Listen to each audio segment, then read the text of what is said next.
What's up, everyone? So on Friday 9th January 2026, as you guys can see over here, that what happened? Yeah, as you guys can see over here, that this was the trade. I just want to zoom out a little bit. Yeah, okay. So this was the trade. Price went all the way up. This was a rejection zone. Price came back, got rejected. If you see the 30-minute time frame, see, price, this was a rejection zone, price went all the way up, got rejected. I executed a sell right over here, right after the closure of this candle because let me explain you the signs behind the sell. See, there was simple. This was a resistance zone.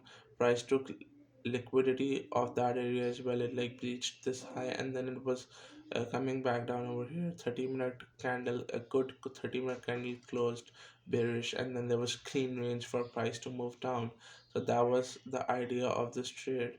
There was clean 54 pip range for price to move down, and it could have moved around 750, like 75 pips, uh, potentially.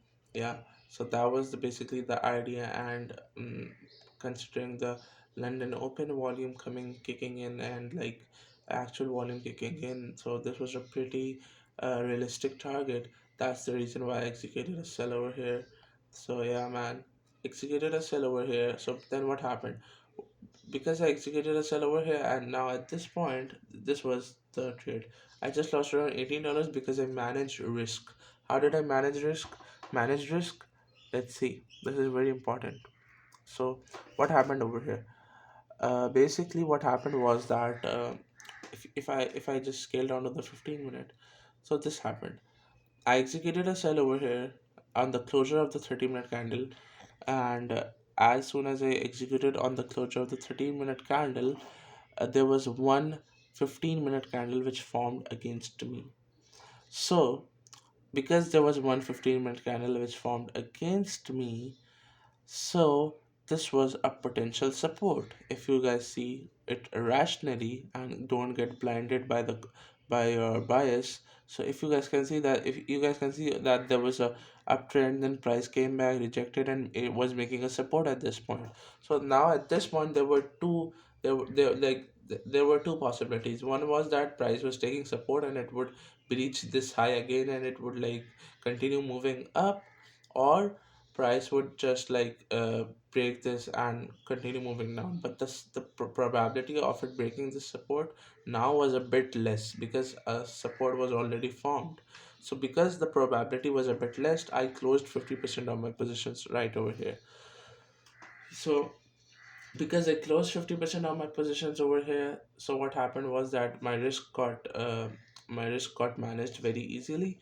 And once I it started to breach this high, I completely exited out of my positions. So yeah, man, so lost around $18 this day. And yeah, I think I did really good. I managed the risk. And this whole day, basically this was Friday, and I didn't even knew that today was NFP. So because of that, because see, if there is NFP or a major news event happening, per market basically goes into a consolidation phase where it doesn't know what to do, and it's like basically waiting for the news to kick in and get absorbed by the market, and then the market gives a real move. So in today, what I have learned is that I have to check the news every day because I like literally know what need to know what would happen today, because if there's a major news coming out like NFP or CPI or something, so I would basically not trade that day, because then market becomes a bit choppy. As you guys can see, this was a consolidation.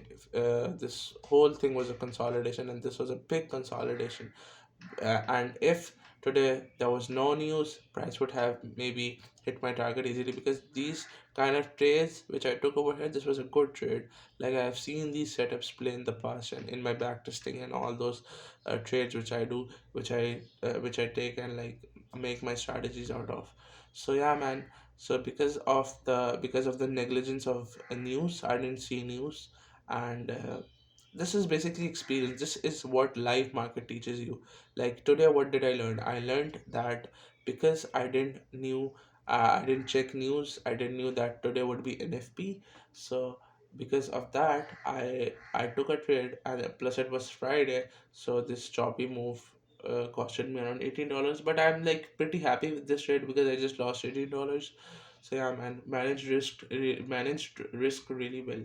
So yeah, man, this was also a losing week in January. Now you guys can see that my funding account is uh, negative 2.3% in drawdown. There was a point where it was up 7.5%, and I could have like cleared this account in that trade, but I couldn't. So yeah, man, all of these losses in January and in February, I like stopped trading after this loss in February because I realized that like all of these losses, these weren't actual losses. These were all the analysis and the directions of the trades were pretty good. Like out of these four losses, there was only one trade where the analysis didn't work out. The analysis was good. I knew where I like the price prediction was on point. I knew where the price would go, and it went over there. But what happened was that I missed in my entry. I missed in my exit. Some There were instances where my stop loss got hit first, and then the price gave a move. So yeah, man, I'm learning continuously, and I'm like noting these things down. So after manage like um seeing all of these losses and journaling all of these losses, I have learned one thing, and that thing I'm gonna tell you in the next video, where I'm gonna explain what happened with all of these losses and how am I dealing with all of these losses in my drawdown. So yeah, man, wait for that video.